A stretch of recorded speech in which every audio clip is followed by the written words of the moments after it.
درود میگویم با شما بینندگان عزیز. نشر نوبتی برنامه سیاحی ورزشی است. پیشنهاد شما از تلویزیون سیاحی و هنرهای مردمی. امروز در برنامه تصمیم داریم از جریان تمرین‌ها، آمادگی جسمانی ورزشکاران جوان و نورس و شرایط تحصیل در مؤسسه دولتی مکتب جمهوری مهارت عالی ورزشی اوید به کوهنوردی، شخم‌پیمایی و لیجرانی کوهی حرف زنیم. ما رو همراه باشید.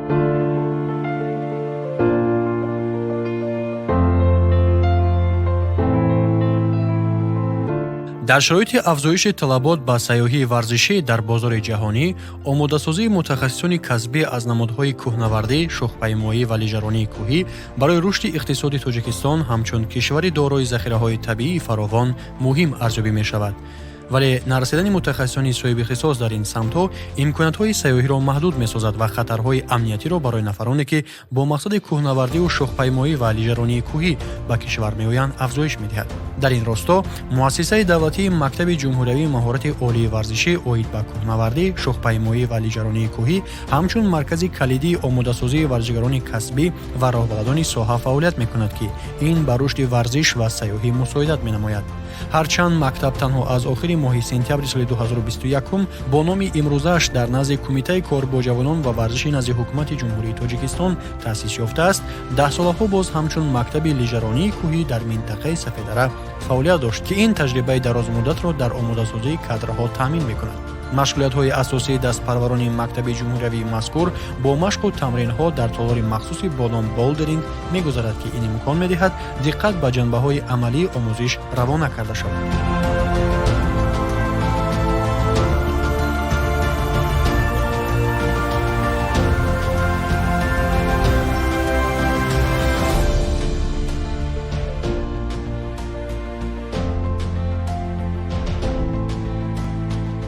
ҳама рӯза машқу тамрини мо дар ин толор гузашта истодааст ва мо аз соати 8 то соати 9 саҳар бегоҳӣ мебошад, аз соати 5 то 7:15 баргузор мегардад.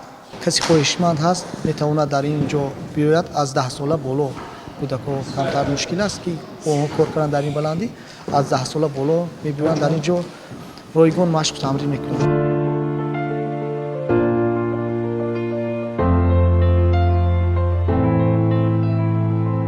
افزایش هوسمندی نورسان و جوانان به نمادهای ورزشی سیاحی اکستریمالی در تاجیکستان همچون عامل اجتماعی با سیاست حکومت جمهوری در سمت رشد ورزش و سیاحی علاقمند است که این به بالاروی شماره خواهشمندان مساعدت می‌کند. مؤسسه مذکور برای نورسان و جوانان امکانات‌های آموزشی دسترس فراهم آورده است که در تالارهای مجهز با دیوارهای صنعی مشق‌های کوهنوردی و شخم‌پیمایی گذرانده می‌شوند.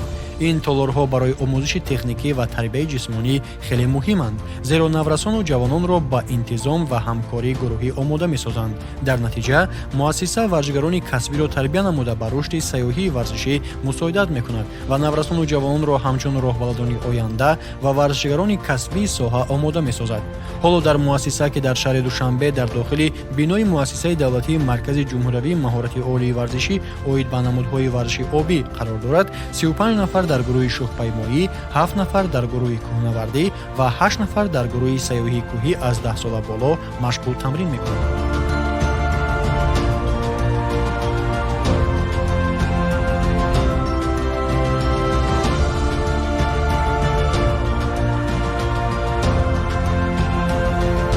من 4 سال شد به این زلی کوهنوردی آمده مشق میکنم. من در شهر حصار با مسابقه جمهوری جای دوم را اشغال نمودم. من کوشش میکنم که با دیگر مسابقه های بین المللی رفته سزاوار جای های نمایان گردم.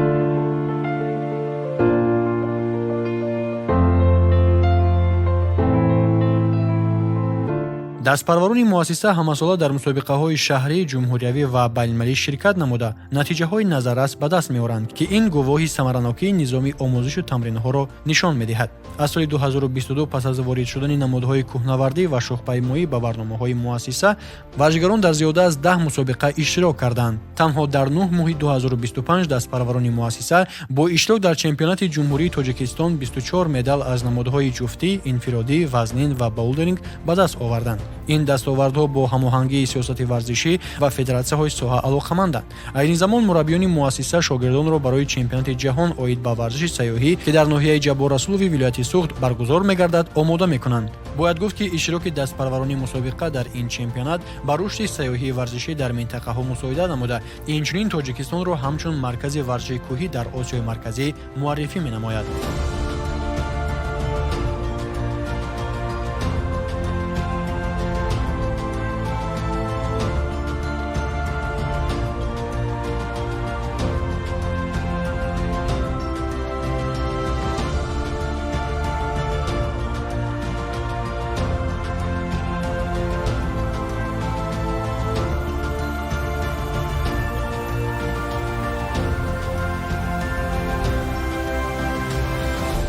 якум то шашуми ноябр мусобиқаи байналмилалӣ дар вилояти Суғд ноҳияи Ҷабор Расулов баргузор мегардад ки зиёда аз 10 давлат иштирок мекунад ва ман умедворам ки шогирдони ман сазовори ҷойҳои намоён мегарданд ва парчами Тоҷикистонро парафшон мегардонанд.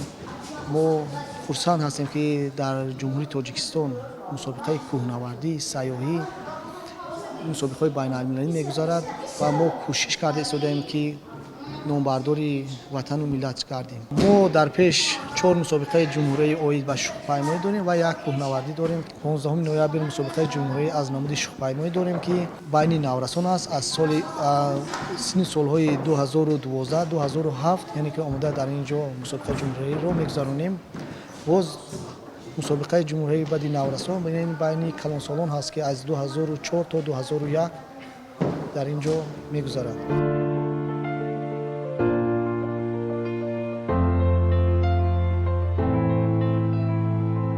толори сунъӣ барои кӯҳнавардӣ ва шухпаймоии муассиса имкон медиҳад ки варзишгарон дар ҳама фасли сол ба тамрину омӯзиш машғул шаванд. ин толор бо деворҳои баланд ва таҷҳизоти бехатарӣ муҷаҳҳазанд ки пешгирии ҷароҳатҳоро таъмин мекунанд. муассиса инчунин филиалҳо дар шаҳри Ҳисор, шаҳри Панҷакен ва ноҳияи Нуробод дорад ки ба ҷавонони минтақа омӯзишу тамринро фароҳам оварда барои рушди варзиш берун аз марказ низ замина мегузорад. дар баробари ин муассиса тамрингоҳҳои табиӣ дар шоҳроҳи Душанбе Хуҷанд, ноҳияи Варзоб 18, 19, 22 ва 54 километр ва дар вилояти Суғд шаҳри Панҷакенту ноҳияи Айнӣ вуҷуд доранд ки барои тамринҳо дар шароитҳои воқеӣ ва омӯзиши экологияи кӯҳӣ истифода мешавад.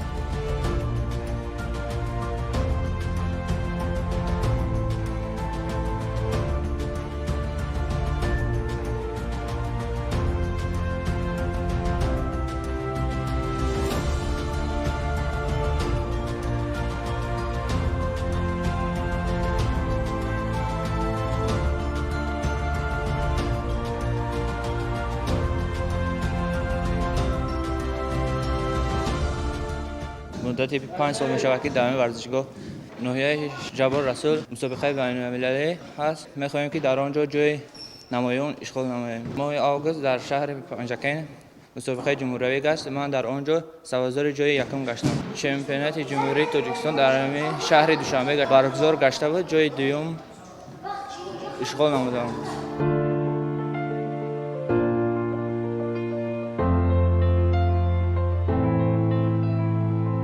дар муассиса хоҳишмандон аз 10 сола боло ройгон ба машқу тамрин машғул мешаванд. имконотҳои омӯзиш дар толори боулдеринг барои омода кардани варзишгарони касбӣ ва тарбияи ҷавонони масъул ба роҳ монда шудааст.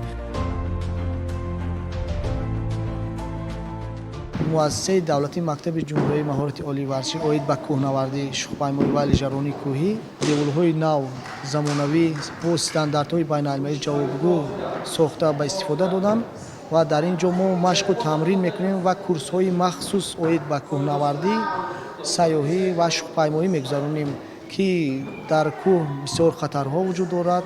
мо дар ин ҷо варзишгаронамонро дарс медиҳем ва тамрин мекунонем ва рафта дар бо муваффақона дар кӯҳҳо 5020 метр аз сатҳи баҳр баландӣ дорад. аз ҷумла моҳи август дар кӯҳҳои фон хуллаи энергия 5120 метр баландӣ буд ки мо бо ҳамроҳии шогирдонамон дар он ҷо рафта кирях буромадем. бе ягон хатар мо аз он ҷо баргаштем. бо варзишгаронамон дар ин ҷо аз намуди кӯҳнавардӣ машқу тамрин мекунем. рӯзҳои шанбе, якшанбе ба дараи Варзоб و 18 کیلومتر 19 کیلومتر و 54 کیلومتر شهرهای دوشنبه خوجند در اونجا دیولهای مخصوص هستند که در اونجا ما طبیعی هست که مخصوص در اونجا مشق تمرین میکنیم و تابستانو باشد به ولایت سوخت یعنی کوههای فوند در اونجا پیریخ و کوههای طبیعی اونجا در اونجا مشق میکنیم و خوشبختانه ما از نمود سیاحی 2 سال پیش در فدراسیون روسیه شهر ماریل رفته در اونجا سزاوار جای نمایان گشتیم. سال 2024 باشد در جمهوری ازبکستان مسابقه بین المللی آید به سیاحی بود که در اونجا ورزشکاران ما جایهای یکم رو اشغال نمودن، جای دوم، جای سوم رو اشغال نمودن که ما در اونجا خرسند شدیم و ماه مرد در ولایت سوخت ناحیه جبر رسولوف مسابقه بین المللی آید به سیاحی گذشت که در اونجا ما 50 قریب 60% مدال طلا رو اشغال نموده سزاوار گشتیم و خرسند شدیم که پرچه ما در اونجا پرافشان بود.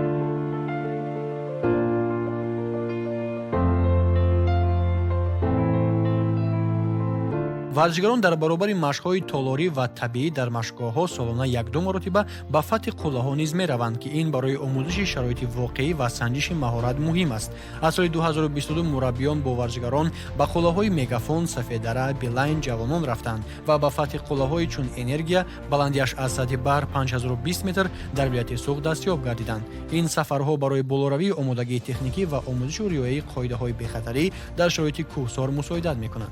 فعالیت و سهمی دستپرورانی مؤسسه در رشد و نمو و راهبردی سیاحان کوهنورد نظررس است. امروز دستپرورانی مکتب جمهوری مهارت عالی ورزشی اوید به کوهنوردی، شخم‌پیمایی و لیژرانی کوهی همچون مربی در شهر دوشنبه، شهر پنجکین و شهر حصار کار و فعالیت می‌کنند. در مؤسسه عین زمان 10 نفر آموزگار فعالیت می‌کنند، از جمله 6 نفر از رشته ورزشی لیژرانی کوهی و 4 نفر از رشته ورزشی کوهی و کوهنوردی و شخم‌پیمایی. فدراسیون کوهنوردی، ورزشی و شخم‌پیمایی تاجیکستان که از سال 2017 در کشور فعالیت می‌نماید، با مؤسسه دولتی مکتب جمهوری مهارت عالی ورزشی اوید به کوهنوردی، شخم‌پیمایی و لیژرانی کوهی همکاری زیج دارد و پیوسته برای رشد سیاحی ورزشی از نمود کوهنوردی و شخم‌پیمایی چراهای ضروری می‌اندیشد.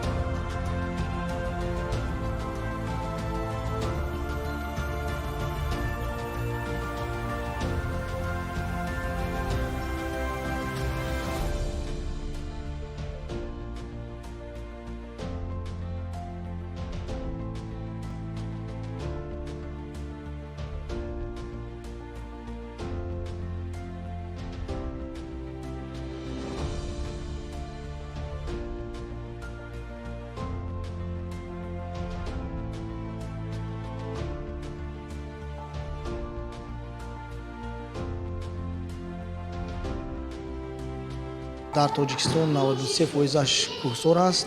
ما از این کوههای طبیعی که در تاجیکستان هست ما استفاده برده در کوههای برزا، ولایت سوخت، ولایت مختار کوهستان بدخشان مشق تمرین میکنیم و از نمود کوهنوردی باشد بسیار یک امکانات خوب است برای ما و در تاجیکستان هر سال بسیار سیاحان میبینند که در این ما متخصصی خوب تیار میکنیم و برای پریخ برآمدن یعنی برای راهبلد شدن در این نمود سیاحی بسیار یک منفعت خوب است هم برای ما هم برای دولت و ملت.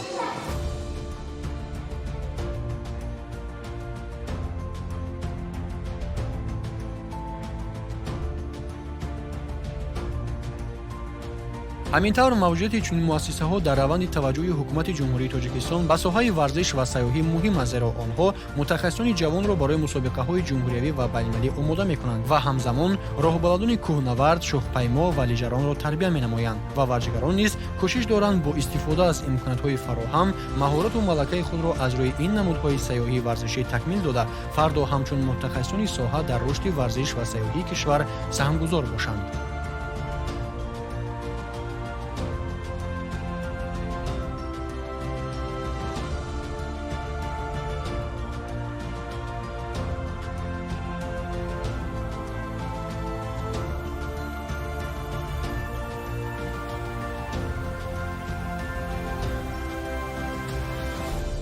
اینجا بینندگان عزیز میرسیم به پایان نشر نوبتی برنامه سیاحی ورزشی از تلویزیون سیاحی و هنرهای مردمی که از مکتب جمهوری مهارت عالی ورزشی اوید به کوهنوردی، شخم‌پیمایی و لیژرانی کوهی پیشنهاد شما گردید.